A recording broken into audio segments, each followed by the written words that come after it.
কেউ মন্ত্রী, কেউ সাংসদ বা বিধায়ক, কেউ প্রার্থী, কেউ আবার শুধুই নেতা, তবে কেউ কেটা বটে।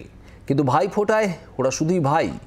রাজনীতির কথা বললেন কেউ কেউ, কেউ এড়িয়ে গেলেন, তবে ফোঁটা নিতে বাদ গেলেন না প্রায় কেউই।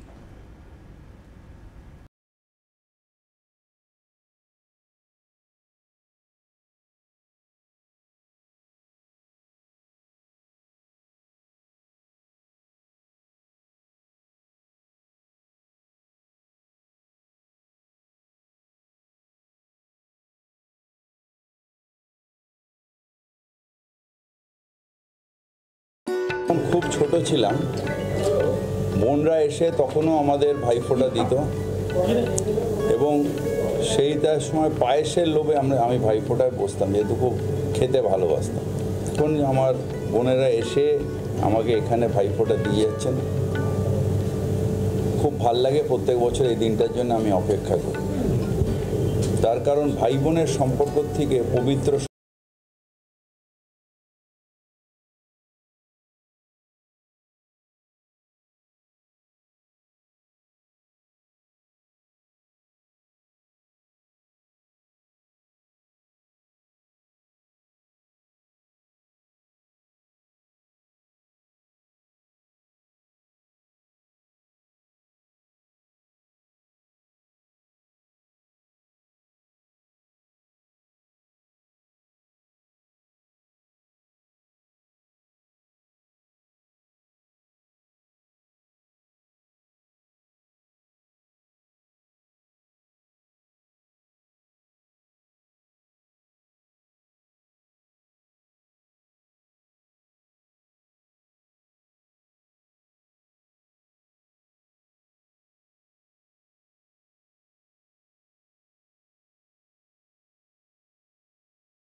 এই যে কটা দিন থাকে, অর্থাৎ ভাইফোঁটা, তারপরে জামাই ষষ্ঠী, এরপরে আমাদের বাঙালিদের কতগুলো দিন থাকে, লক্ষ্মী সরস্বতী পুজো, সব রকম এরকম থাকে। এই কটা দিন একটু ফাঁকা করে আমাকে নিতেই হয়, কারণ যতই ব্যস্ততায় থাকি ভাইদের ফোঁটা দেবো, এটা তো কোনো নতুন ব্যাপার নয়।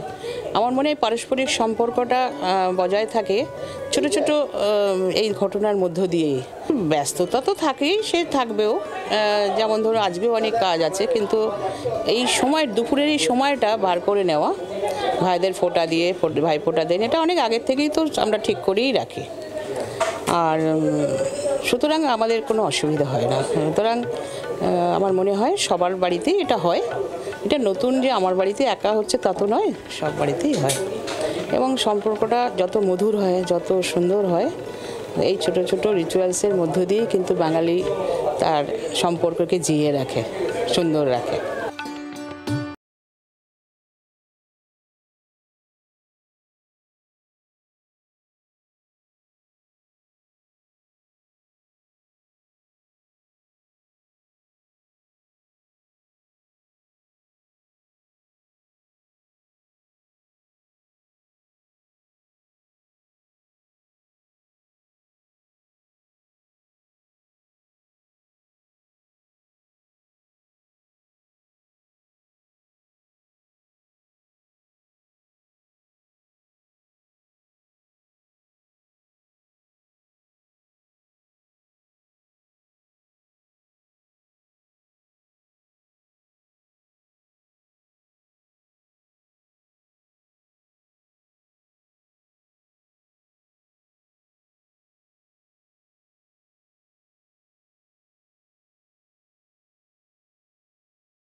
এসেছি। আর সন্ধ্যেবেলাতে আমার অফিসে আমাদের সমস্ত ভারতীয় জনতা পার্টির কার্যকর্তাদের ভাইফোঁটা দেবো, আর রাতের ভোজন হবে, নাচ গান হবে। আমার আদিবাসী সম্প্রদায়কে ভীষণ ভালো লাগে। ওনাদের মতো পরিচ্ছন্ন সম্প্রদায় খুব কম আছে। ওনারা মাটির বাড়িতে থাকেন, কিন্তু এত সুন্দরভাবে মাটির বাড়িকে সাজিয়ে তাদের যে দেওয়ালে আঁকা এবং যা পরিচ্ছন্নতা মেনটেন করে ওনারা থাকেন, এবং ওনাদের যে আচার নিয়ম খুব সুন্দর এবং এত আন্তরিকতা। প্রতি বছরই আমি এখানে আসি এবং মন ভরে যায়।